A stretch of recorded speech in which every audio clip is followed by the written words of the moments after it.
to Ronnie Scott, so I got a very funny story about Robert Plant. I go down, I'll get to the, Robert Plant came to see me for management years and years and years ago. And we struck up what remains actually a very warm friendship. Say he knows more about blues music than any white person I've ever met in my life. I mean, he's an absolute expert on it. So anyway, I go down to the club as usual on a Friday night, and there's the vibraphone player, funk vibes player was playing. And when I went in, Pete was answering the phones on the front desk and telling, you know, punters who are ringing up that there's no dress code, they just have to wear a tie and nothing else. And all this kind of patter that they did. And he says to me, he says, "Who's Robert Plant?" I said, "Oh, he's the singer with Led Zeppelin." Led Zeppelin? Led Zeppelin? I said, "Yes, Led Zeppelin." He said, "Well, what's he do now then?" I said, "Oh, he's in a band with his mate, Jimmy Page. They're called Page and Plant." Page and Plant? But I said, "You know very well who Led Zeppelin and Page and Plant are." I said, "Why do you want to know?" He said, "Oh, his office rang up early. They want to know if he can come in without having to stand in the queue." I said, "Oh, for fuck's sake, Pete, come on, let's go down to Caponina and have another plate of slop down there." So we toddle off down to Caponina. We get back about 8:30. The punters are lined up outside and coming in.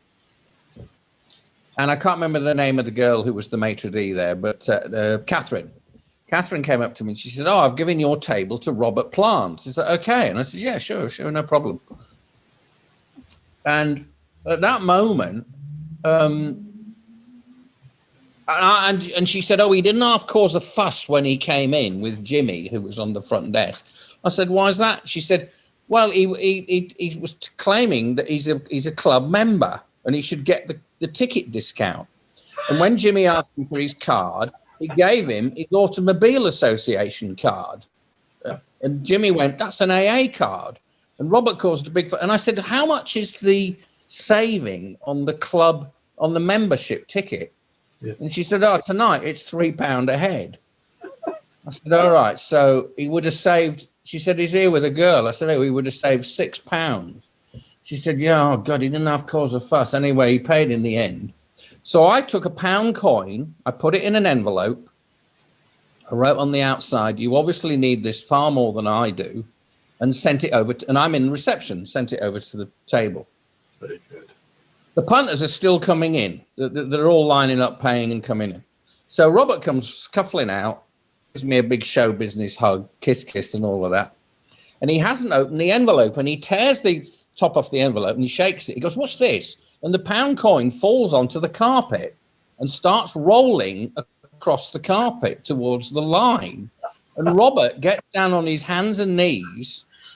Of course, all the punters know who he is. And he starts scrabbling across the carpet, and he finally grabs the £1 coin, sits up on his haunches, and he goes, and he turns to the people who come in, and he goes, "Cash." And puts it in his pocket. He doesn't give it back to me. He puts the £1 coin in his pocket. It's lovely. And he says to me, and Pete King's sitting there on the seat going, "Fucking hell, I don't fucking believe it." Anyway, afterwards, we go upstairs, and who should have shown up but Robert's partner in crime, Jimmy Page.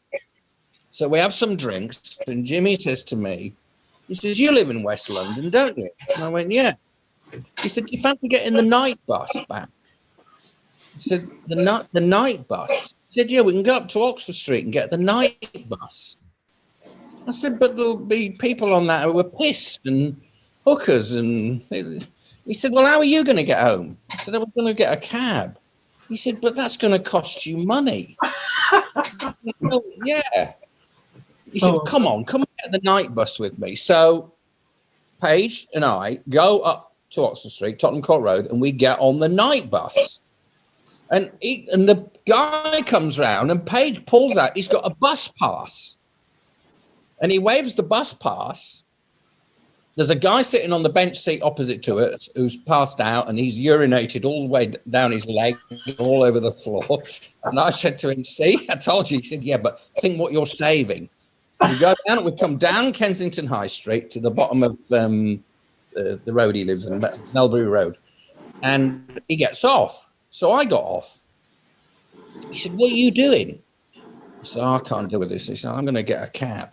He said, "Well, what's that going to cost you?" I said, "Well, from here, it'll be about £5. I said, "No, actually, it'll be £6 because I tip the drivers." And he looks at me and he goes, You tip the drivers?" I said, "Yeah, I'll tip them." He said, "Well, why do you do that?" I said, "Because they get out of the cab and punch you if you don't." He says, "And what do you tip them?" I said, "Oh, probably about £1, a couple of quid." He went, "Oh, God." And just kind of walked off, kind of dazed by the idea that one might tip a London cabbie. And Peter used to say to me, he said, "If you want to kill Robert Plant, all you have to do is throw 2 pennies in front of a London bus." He said, "But if Jimmy's around," he said, "a penny will be sufficient."